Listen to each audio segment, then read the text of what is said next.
Hi, everybody. This is Linda Abraham. I'm the president and founder of Accepted most of the time. Today, I'm also the moderator of GMAT Club's Master Spotlight. I'd like to introduce Esmeralda Cardenal, an Accepted consultant who's been with Accepted, I think, since 2015. Prior to that, she was a admissions director at Yale School of Management. She was the director of admissions at the Broad Business School, and she also was a consultant to various UK business schools. I'd also like to introduce the two MBA applicants who have shared their profiles and who will have them evaluated by Esmeralda, Emil, and Kenshin. We're going to, I guess, with that introduction, I want to thank you all for joining us, and I also want to thank the GMAT Club for hosting this event. So let's get started with the profile evaluations, okay? All right. So let's start first with Emil. Emil is applying for a master's in finance. He has an MBA. He has a bachelor's in hotel management from the Erasmus University in Brussels with a very strong GPA. He has an MBA in international hospitality management from the hotel school at the Hague or Hague. I think it's the Hague. Apologize for mispronouncing anything here. And again, really great GPA. He has not yet taken his GMAT. He's had various internships in hotel operations, management, revenue management, and pricing. He was a management assistant at the Radisson, consultant, intern at Circle Collection. He would like to go into consulting or corporate finance in the hospitality industry. And his target master's programs are a master's in finance at HEC, St. Gallen, ASADA, ESSEC, IE, LSE, or Warwick. He's also published Rethinking the Boundaries of the Hotel Industry and Post-Corona Era Challenging Times Ahead. I think we're having them right now. We don't have to wait to have them ahead. But in any case, Esmeralda, what advice do you have for Emil? So Emil, hi, welcome. Hi, thank you for having me. Very interesting background, I have to say. Very, very interesting, very good. So what I'm going to do is I'm going to give you some of the things that are going for you, and then some of the things that might not be going as strongly for you, and then my recommendations, especially with the schools that you listed, okay? So what's going for you, I think you have a very strong academics, both as an undergraduate and also as an MBA student. So that's actually definitely, that's a big plus. The fact that you're also preparing to take the GMAT and score between 710 and 730, you listed in our form, that's outstanding. That will put you right at the top of the applicant pool in terms of academics. So that's really, really good. I would say absolutely continue with that trend in terms of 710, 730 is really good. The fact that you also have graduate degrees, the fact that you speak several languages, all of that is going for you. Your internships, your work experience is definitely going for you. So that's all really good news. Okay. Now the room for improvement that I say that there could be red flags, but I wouldn't call it so far as a red flag, but things that you could work on are, one of them is it appeared to me in your resume that your profile is more into hospitality and less on finance. So it wasn't clear to me at the first 20-second review, which that's what I used to do as a director. I gave 20 seconds of my time to each applicant to just review their resume, and that determined whether I wanted to spend more time or put them on like a, we'll see, we want to interview them or not. So it's those 20 seconds are very important. From that browse of your resume, I saw that your background in finance wasn't as strong, and then you already have graduate degrees, so why is he now looking for a master's in finance? Is that because he can't find a job in hospitality? Is that because of COVID, or is that because he changed his mind? All those questions are running through my mind, and so I couldn't really see why finance. So with that, then I went onto your LinkedIn profile. Your LinkedIn profile listed some experiences more. It looked to me like the CV had been updated recently, so you had some other stuff there. So my recommendations were, the first thing you want to do is work on that resume. You have to make sure that both LinkedIn with your resume, they match. Okay. Second thing is you want to continue with academics, as I said, with the GMAT prep, etc.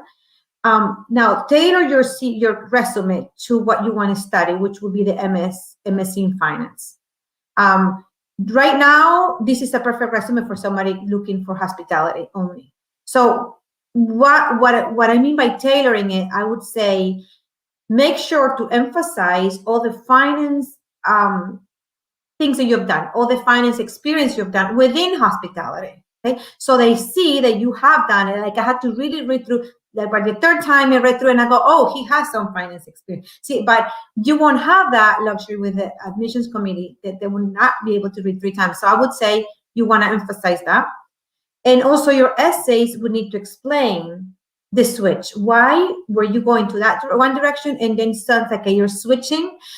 Is it that you wanted to work in corporate finance within the hospitality? Is it something that you realize as you're working to? All those things need to be very clear, so it doesn't sound like you're collecting a degree, So it's definitely something that you want to work on.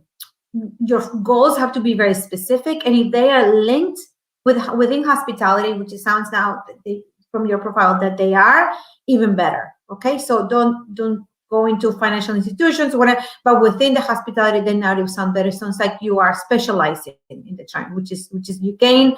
My concept would be like, if I were to assist you with your essays, is thinking, okay, you gained a hospitality background, you now know the industry, now you want to concentrate within finance in the hospitality industry. So ideally what you want to present is that you have a lot to contribute. It's an asset rather than a liability, which should not be seen. The schools, I think they're all right on target, I would say. With, I think, St. Gallen, HSC, ESADE, Instituto, en Bocconi, all want like recent graduates, so that's good. Instituto de Empresa in Spain, they have a lot of people that come from straight finance background, so you have to stress in your essays that need for finance, that why is it finance, so be more specific with that. And then LSC, you have to really pick the program that they have so many finance programs, I'm sure you've seen. So you have to get the tailor one, the one that you really need, and convince them that that's the program for you. If you're not able to convince them with LSC, they are not gonna admit you. So you have to really tell them why this program in particular and what is your second choice. Sometimes you can do like a first and second choice, for instance, and I actually do encourage you to do that. So that's for the schools. And that's it. So work on your essays, your resume, work on your goals, be very specific. And with that, I think you have a very high possibility of getting admitted. Okay? All right. Thank you so much. You're welcome. If you have any questions, let me know. Well, I definitely do. Given those, strengths and flaws, are there any other ways, apart from modifying and tweaking the content that's already there, to strengthen my profile? I've heard from a few other students that they did additional courses to strengthen their profile. Is that also a way to do, or do you think that's less relevant? I wouldn't say courses per se. You could, if you had the time, think about, for example, starting preparation for a CFA or a finance related course that's going to add to kind of your, to selling yourself that you actually are a finance person. I would say that's the only course that anything else, because you're strong academically, I wouldn't go for it. And then you have an MBA, but if it's something finance related, maybe you could. Some programs will really like you to have some mathematical finance, some computer programming, for example, like a little bit of knowledge of Python or R. So I would check their strength of the programs. Some of these programs are more into corporate finance, other ones are more into mathematical finance. And so see what the common denominator is. For instance, I had a client who did just like yours, and he started taking a couple of computer programming courses online just to strengthen his profile. And that changed it from being waitlisted to being admitted with a scholarship, see? Because now he has something else more to offer, So that's something that you could, but if it goes with your goals, if it goes with everything else. But I think that's what I would do. Okay, it makes totally sense. Well, I don't really have not much further questions. I think you really did a good job in highlighting those weak points. And I know what to do now. Okay, Thank great. you. Wonderful. Thank you. Good All luck. right. Yeah.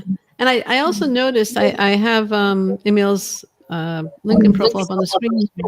And he has actually certifications in advanced valuation and strategy and revenue management fundamentals. So I'm not sure additional courses in that. Yeah. So that's why I said compared. Yeah. One thing that would help you, Emil, stand out is because in hospitality has been an industry that's been heavily affected by the pandemic, for example. You could actually tie with your goals and why the knowledge that you have in hospitality and experience you've had that, and coupled with experience, the learnings you're going to get in the Masters in Finance are going to help you actually address those challenges in the hospitality industry because of the pandemic. It's just very relevant. It's something that is happening right now. The hospitality industry has been deeply hurt. It's one of the industries that has been mostly affected. Sure. So you could actually stand out by saying, okay, I already have this, and link it all. It's a great opportunity to do that. Okay. All right. Thank you. You're welcome. Thank you. Yes, thank you, Emil. Okay, let's turn to Kenshin. Okay, Emil can get her profile summary up on the screen. All right, so you're a senior flight manager from Singapore. I guess transportation, hospitality seem to be the theme for the day. And Kenshin has a bachelor in business with double majors in investment banking and marketing from James Cook, an international business, sorry, at James Cook University, Singapore campus. And she will be graduating in March 2021. Congratulations in advance. It's almost here. She also has a postgraduate diploma in design thinking and innovation from Emeritus. She's not yet taken her GMAT. She's worked as a senior flight manager with Jet Airways from 2004 to 2015, with 10 plus years of international experience in people management and training and development. Career goal short term, first, is to work as a management consultant with Deloitte, KPMG, BCG, or Bain & Company. Long term is to have her own startup related to child issues and well-being in the next 6 to 7 years and establish a community to address different social issues.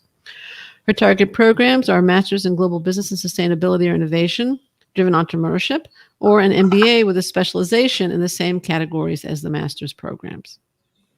Esmeralda, what do you have to say? Okay, Kenshin. I really enjoyed reading your profile. Hi. So I'm going to do it. I'm sorry, what? I said, thank you for having me. No problem. Thank you for coming.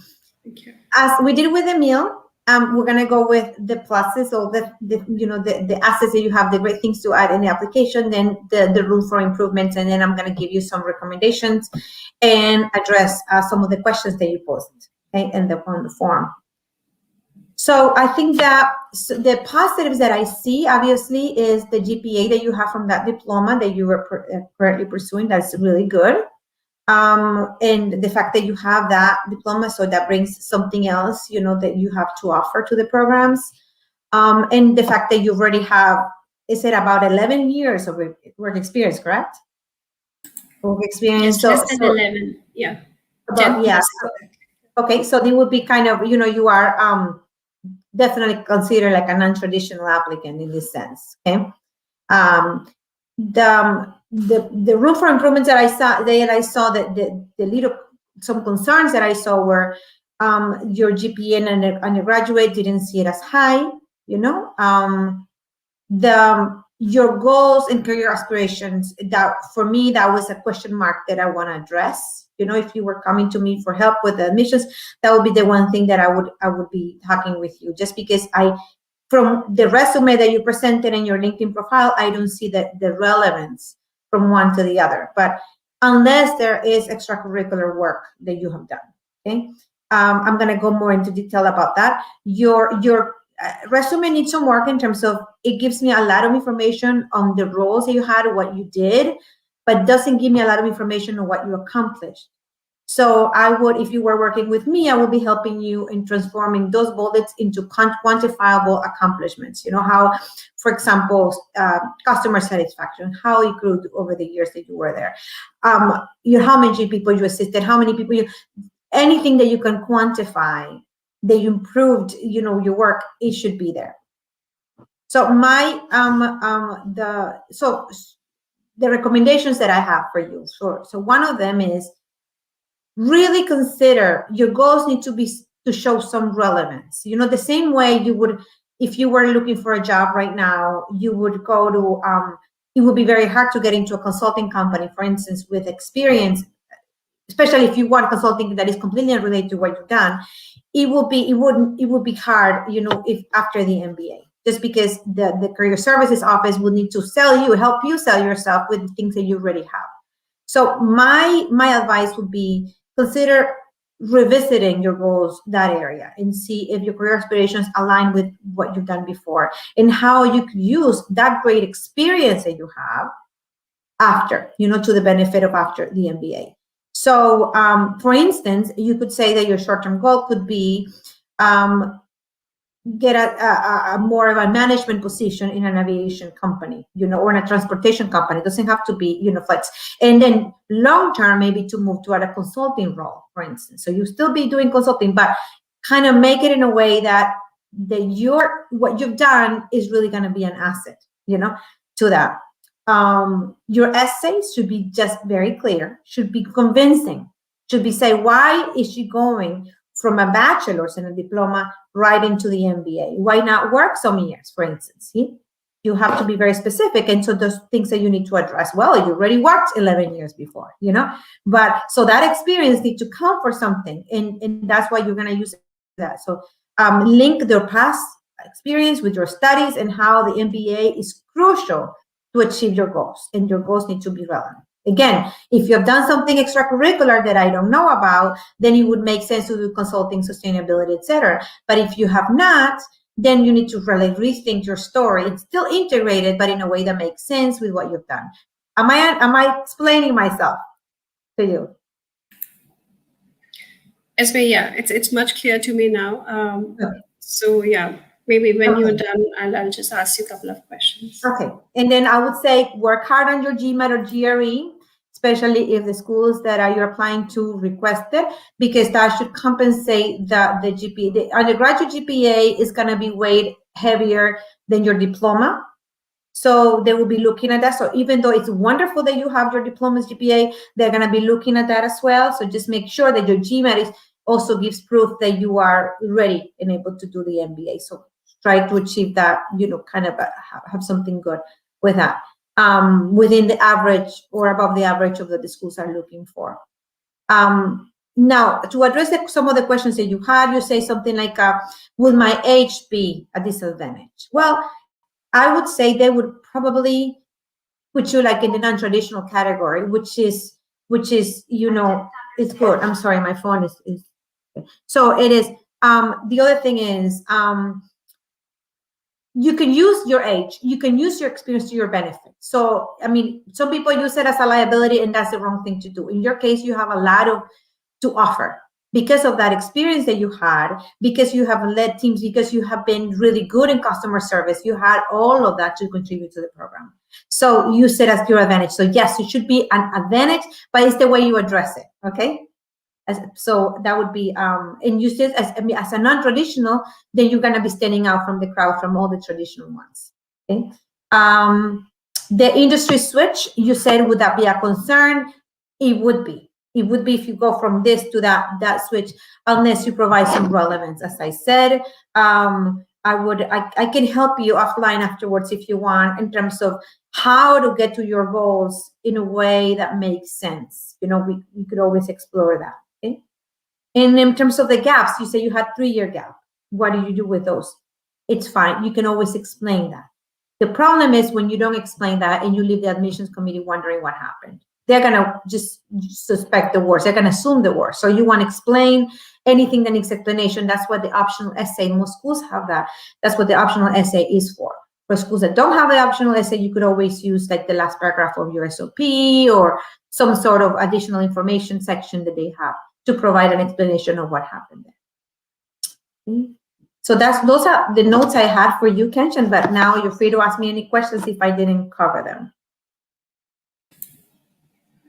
First of all, thank you, Esme, for addressing most questions, because I did mention them and you did address them pretty well. Thank you for that. I think I have more clarity now, because my short-term goals, like I mentioned, were earlier into consulting. But while you were mentioning to me, it made much more sense to me that, yes, I mean, rather than discarding my previous experience completely. If correct me if I'm on a different page. So you're telling me while putting in the essay for short-term goals, it's better for me to say that why I want to pursue a master's or MBA is to gain a better management position in the same industry, right? Like hospitality or aviation. Something similar will be easier. If you think about it, when I was in the admissions committee, we always had somebody from career services in admissions committee meetings. And they are concerned if you're not going to be, if they're not going to be able to help students, get placed, find a job, So in this way, if you provide them in a way that maybe in a similar industry or or same industry, it will be easier for them to place you. Therefore, it's going to be easier for them to admit you. So look at it that way. Maybe you could get to the consulting role, but it is, but could be transportation, could be aviation, could be hospitality, could be something like that. And I think that would be a little bit easier to get that. What do you think, Linda, about that? You're mute. Yeah, can you hear me now? Yes, but Linda, I think Linda Yes. is mute. What I wanted to say was I agree with you completely. Sorry about that. Mm-hmm. You have to make sure that your past experience is relevant to your future goals. And I think there's two parts of that. One is having relevant future goals. And the other part is highlighting the parts of your experience that most relates to what you want to do in the future. Nobody goes for an MBA or a master's in management and any of the management degrees to do the exact same thing they were doing before. Nobody does that. So everybody has to show that the degree they're going for is a bridge between where they're at and what they've done and what they want to do in the future. And part of that has to do with how you present what you've done, which is something that we work with our clients all the time on. And the other part of it is having it be related. Okay. Mm-hmm. The other thing that it is that you have, you could, and it doesn't have to be hospitality, it doesn't have to be aviation. It could also be as another service industry, I mean, you provided excellent customer service, and that could be the different service industry. So something that you really want to do where you could use your past experience as an asset and as a great contributor to that, to what you want to do. Okay. Now we do have a lot of questions coming in, but most of them are in the form of requests for profile evaluations, and that's pretty hard to do in the amount of space that you folks have in the question box. So if you can ask questions more than send us stats and stuff like that, I think it'll be a lot easier for us. So there is one question here. Let me find it again. Is that okay? Yeah, no, what I was going to say is if all of you out there, if you have a profile evaluation, I think there is a way, right, that they can send it to us, Linda. So yes. I would be more than happy to do a complimentary consultation with you and give you just what I did with Emil and Kenshin. I will be able to do that. If you send it to me privately, we'll be more than happy to. Okay, I just actually asked Carly if she can give me, I don't know, Abhijit or wait, let's see, maybe they're providing that page. Yeah. If you, Carly, or not Carly, Abhijit, if you could provide the page where they can do the profile evaluation, well, accepted.com, you can go to accepted.com and get it there, that's for sure. Let me get Esmeralda's contact page. Yes, Esme at accepted, so that should No, that's your email. My email, but I could send it to me. What I want to do is give you the contact page so that you can get the right information. Okay, otherwise you will, here's the page where people, you can request Esmeralda. Let's see. I'm having a little problem posting a comment. That's funny. All right, I'm going to send this to Abhijit. Please send this to everybody. Okay. Or I can post it here. Oh, all right. There you go. Okay. So let's get back to some of those questions because there are questions that I think we can help people on here. Okay. The first one was asked by Shashank, and he says he has a background in computer science with little or no business experience. I want to know how to add details that would make my profile work for a master's in management at HEC. First of all, Shashank, The question I would have for you is, are you currently in school or are you currently working? If you want to just respond to that question in the chat window, I'm sure, Esme, you want that information, right? Yeah. Okay. So Shashank, are you currently in school or are you working? I guess you.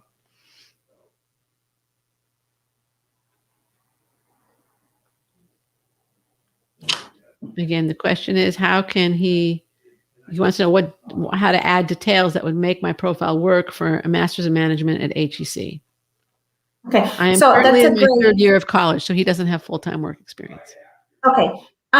Okay. So just think of it. If you want to do master's in management or an MBA, the admissions committee is not going to be as techy as you are. So you need to tone it down what you did, make your resume a little bit less technical. Okay. Talk about the project. If you created a model, for instance, if you created something or a tool, whatever, what you did, but then think about the outcome and the result of that. Okay. Or if you led a project, for instance, and you had other people that you were dealing with, or you work on a team with something, then talk about the results and what you did with that. So that I usually recommend, if you send it to me, for instance, and we start working on your resume, I can tell you if I understand or not, because I was in an MBA admissions committee. And if it's too technical for me, it's going to be too technical for the outcome. So I would say we could definitely start with that. It's a very valid question. But usually I would say it's a lay person that is not technical. If they can't understand it, then it would be basically like that. But it is bring it down to results, to what you accomplished. They would be interested in what you accomplished and what that meant for the firm, whatever you were working with. Okay, great. Now, there are a lot of people who've posted here a bunch of information about them, but they haven't really asked a question. And it's really pretty hard for us if there's no question. So if you could just ask a question, whether it's I have a low undergrad GPA and I want to apply to a master's, what do I need to do? Or whatever the case might be, it's going to be, we can proceed, we can continue as long as we have a question. If I just have I'm this and I'm that, I don't really know what to do with it. Okay. So let's try getting some questions. All right. So here we have one from Antara. Hi, I'm Tara. I'm having 3.6 years of experience with Accenture, and now I want to pursue an MBA program. So can I apply with this much work experience, and what all things should I focus and highlight? With Accenture, I think that's very good. Absolutely. Yeah. Yes. You can definitely apply to, most MBA programs would admit you with between anywhere from 2 to 5 years of work experience. So that is absolutely good. Some programs would even get you without much work experience, depending on where that is, where it's located. But 3.6 years, I think you're right on target. I think on what things you should focus on. You should focus on leadership. And with 3.6 years, I'm sure you've had some leadership experience, maybe some management experience, focused on what projects you've led. It doesn't have to be leading people. It could be absolutely leading projects, and what you've led, what you have accomplished. I would say that if you have been in one job, have you been promoted? If you have changed jobs, then how have you grown in your career? All those things that you want to focus on for your applications. I'd add, what's the obvious, which is obviously competitive academic stats at the schools that you're applying to. I'd also add a relevant goal. Okay, and we emphasized that with both Kenshin and with Emil earlier in the session. It's not just the MBA or any master's degree, for that matter, is a means to an end, and the end has to justify the investment in time and money in the education. So what do you want to do that you can't do now with your MBA? And why is that school going to help you do it? Those are both. And then I was saying also, what GMAT should I be targeting for European universities, especially in UK and Singapore? I would say target maybe around 700 is usually a safe bet. You want to be there. Of course, the higher the better. But something like that could be good. If you can send me your resume, your academic transcript, I'll be able to tell you, for instance, whether you need to increase even higher depending on how they are or not. We could do that offline. Okay. And then Shashank asked, what factors can make up for a lack of international exposure? Do you want to take that?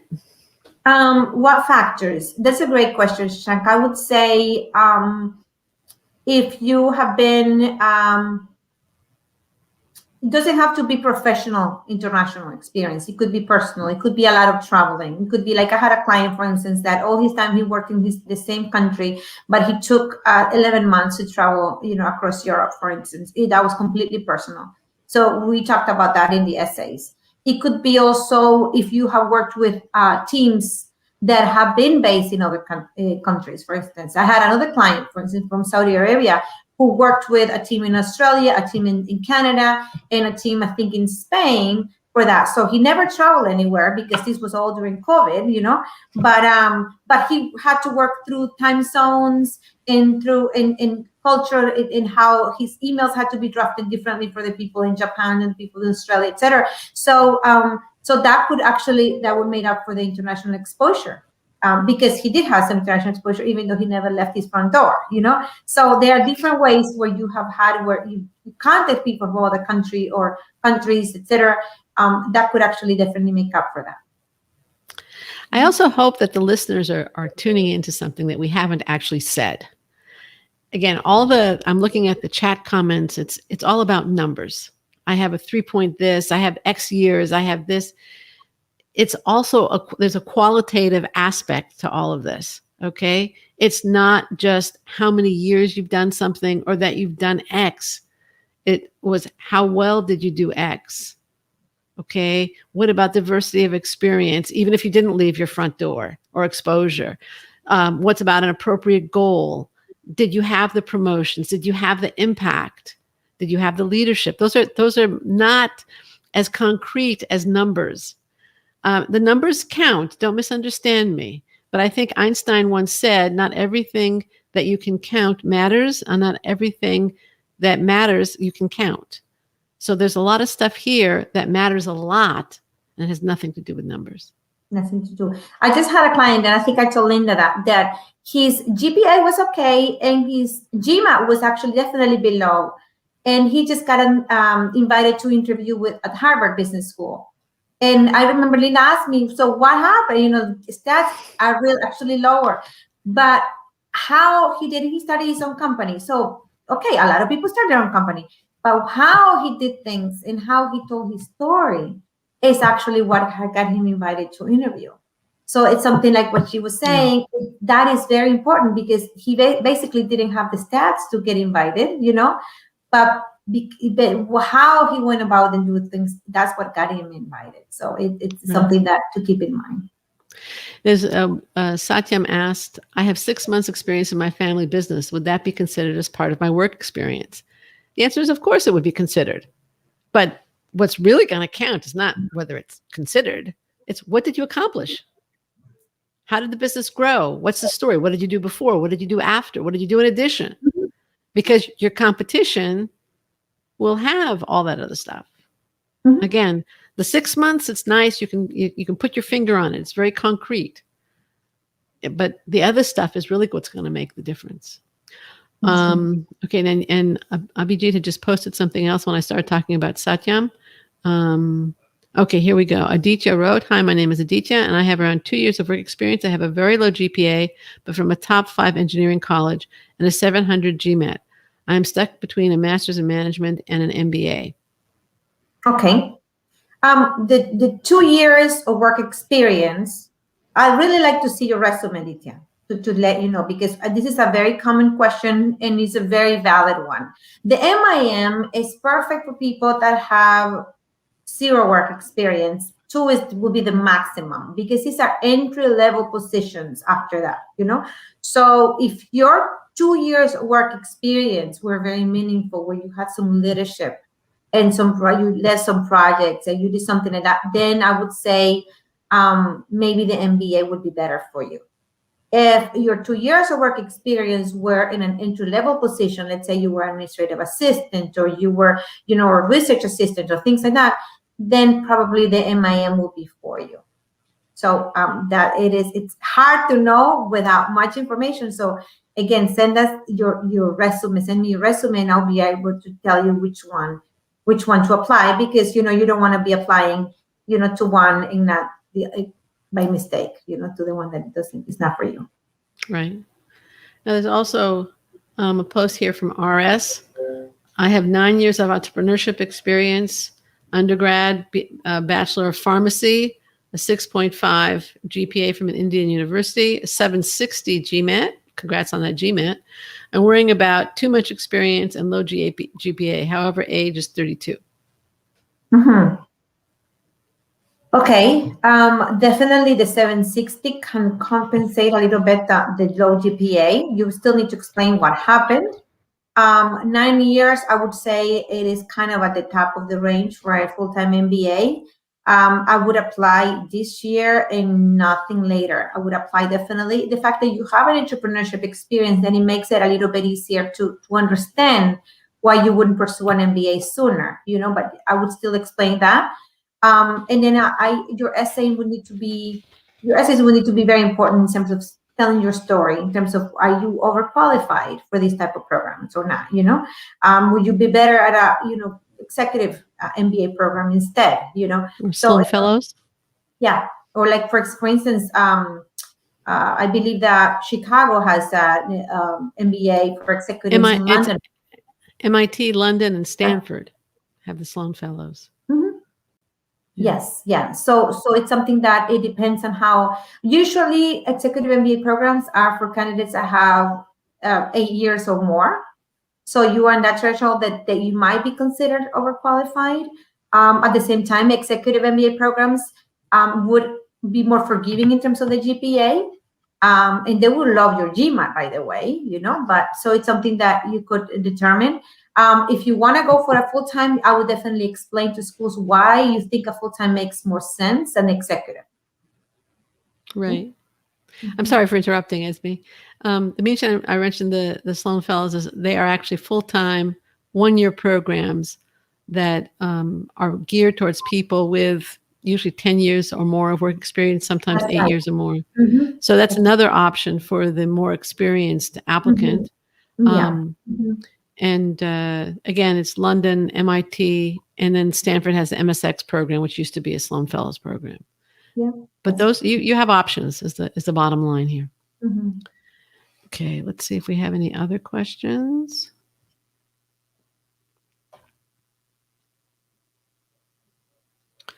So Chetan asks, are summer schools relevant for foreign experience? I do not have any global experience looking to apply for an MIM. I assume he's still in school.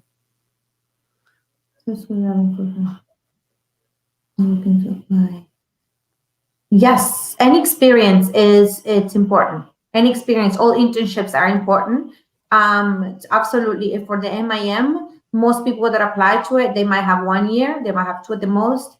And what counts really are in the internships for the MIM. So I think you will be right on target for them. All right. We also have an interesting question from Santosh.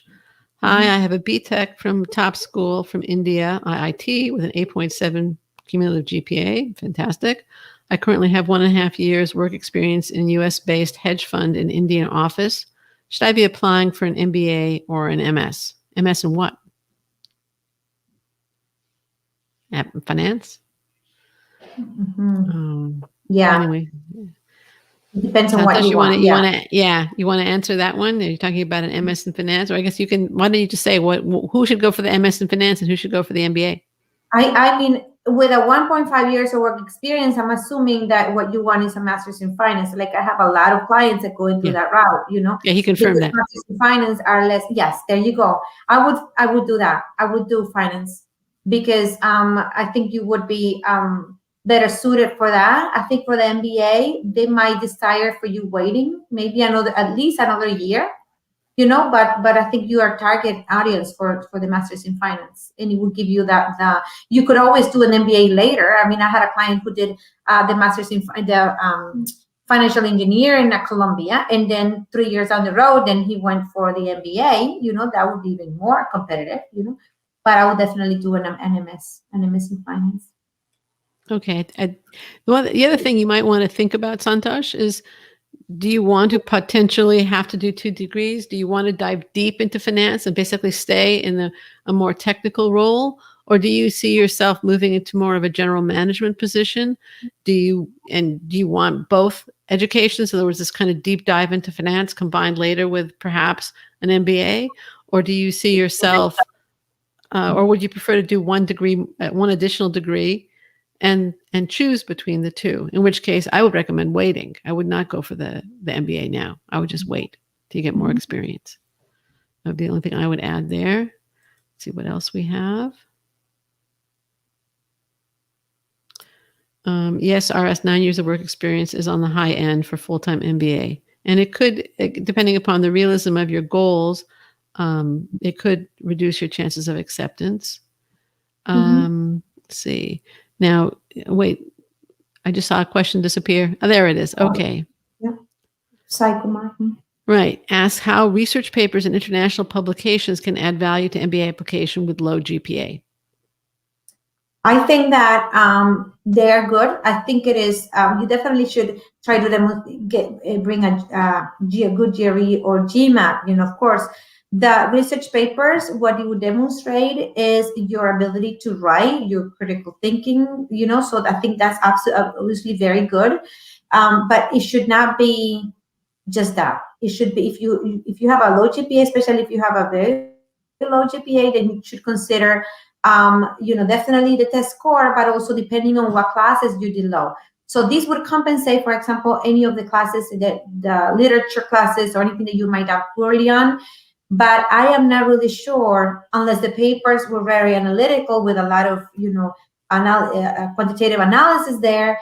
I don't know how that would compensate quantitative classes and low grades and quantitative classes. So I would stress on taking either courses to compensate for that, or definitely in preparing to do well for the GMAT. But so yes, it helps you, but it's not the only thing. That's what I would say. Right. I would also add, well, two things.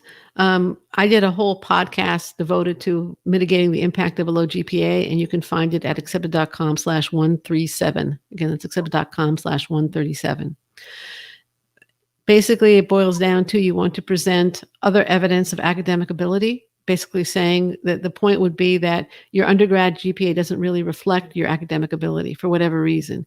Maybe you were immature and just didn't apply yourself. Then you have to show that today you can apply yourself. Maybe you were dealing with illness or family situations and it hurt your GPA. Then you want to provide that context, not whine about it, but provide context for the low GPA.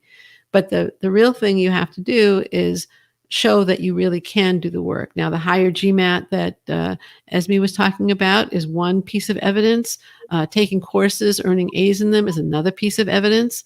And now one of the silver linings of the pandemic is that everything is online. So you can, from anywhere in the world, you can enroll in online courses and get those A's and get those higher grades that can show you can do well in a management course. For more information, again, accept.com/137. Okay, let's see what else we have here. Chetan asks, can I know what would be a competitive GMAT score for a top 5 MIM program with an 8.3 GPA and good extracurriculars, Indian engineer male? What would be a competitive GMAT score for you just want to aim for the highest score you can get. And then figure out whether it's competitive or not. That's always my recommendation. You're get a lot higher if you aim high. Yeah, I would say anything above 700, then it puts you in a safer position. Okay? Also, make sure that other things line up, because in this very competitive environment, you want to make sure that your essays are really, really good and really strong. So make sure that it's not only stats, that other things, count as well. Okay, we also have an interesting question here from Sai Kumar, who says, leadership position in a small company versus entry-level position in a multinational corporation, which is better? That's a good one. That's a good one. That's a good question, yeah. It's a tough one. There are pluses in both. With leadership position in a small company, you're able to create more of an impact because it is a small company. And that goes a long way. That really is great. And the resume, you're getting able to say how much you grew and how much you did, all the impact that you did. That's great. An entry-level position at a larger company, what tells me is that you were competitive enough to even get in at that very competitive company. So it's also very good. But if at the end of the day, you were not able to create much of an impact, I mean, you should still be able to demonstrate that you led some projects or that you did something good. If at the end of the day, you were not able to say that, then I will go with the former. See what I'm saying? Because what you want to do is create those bullets where they really make sense, that really say, otherwise, you're going to have a great name, but so what? So you need to really come up with good impact anyways. What do you think, Linda? I think that's good advice. I think that's great advice. Now, I just want to ask, we have a few minutes left. We might still have some more questions from the audience, but before we close, Emil and Kenshin, do you have any additional questions? Anything come to mind? Go ahead, Kenshin. It's for both of you, Linda and Esme. I'm sorry I forgot to ask. Do you guys think my selection of institutions are fine, or I should look out for more options? Okay. You asked, you were targeting HEC Paris, LBS, NUS, and Mannheim. In Mannheim. Correct? I think for the LBS MBA, and it's the MBA, right? I think that would be a little bit harder, LBS. That's the one, unless you have a strong GMAT, okay? Because it's more competitive, maybe. I think HEC and US and Mannheim would be a little bit easier, but I would definitely apply to all four. I'm just saying one would be a little bit harder than the other. I would definitely apply. I would even target NCR if you could, but it's right to reach a good GMAT score to make it more competitive. But yes, I would definitely continue where you're going. Just remember about the goals part. Okay. Sure. Thank you. Okay, great. Emil, did you have anything you wanted to ask? Definitely. Also, thank you so much for all this information. It's been very useful. For me, definitely one takeaway is to give a story that makes sense and also make it as concrete as possible. But then within that same story, I mean, as you said before, we apply for a university or for an education to also make some kind of a change. So obviously, through that education, you'll be seeing many new concepts, many new industries or areas you might want to further explore at later moments. So how do you combine that fact together with now already pointing out to what part of the industry you want to end up in after your education?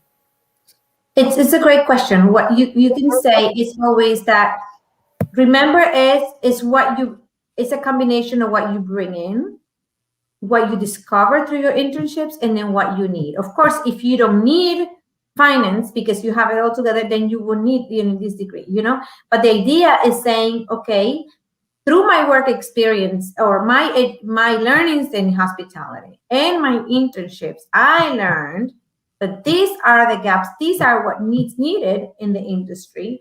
And in order for me to be X, Y, and Z, to create a change, for instance, or really help the industry to grow in finance, I need a master's in finance. And I can only get it at your school. See what I'm saying? Because of it. So that's how you have to portray that. It is that learning, that education that you receive opens your eyes and with experience to what is needed. It's like the more we know, the more we know we don't know. See what I kind of thing, So that's how, and that's why you decided that you needed a specialized master's to help you. The MBA gave you all the operations, marketing, and all of that knowledge. But now you need a specialized master's in finance to help you through. And then you give examples of what different classes and how that's going to help you reach your goal. So it's just telling the story that you don't know, telling it to them because they don't know you, making sure that, yes, I know what I want to do. This is good. I did not make a mistake. I just realized I need this more information. And that's how you go to. And now you say, you get admitted. That makes total sense. Thank you so much. All right. You're welcome. I want to thank everybody. Again, I want to thank GMAT Club for hosting this event. I want to thank Esme for her wonderful answering of questions. I think you've done a great job. And thank you, Emil and Kenshin, for sharing your profiles and allowing us to do this. Thank you to attendees for your questions and your time and your attention. And with that, good luck with your applications. Thank you, guys. Thank you for so coming. much. I look forward to Thank you so reviewing the resumes and everything, okay? Good luck to you too. Good luck. Take care. Thank you. Bye-bye. Thank you. Yeah. Bye. You too.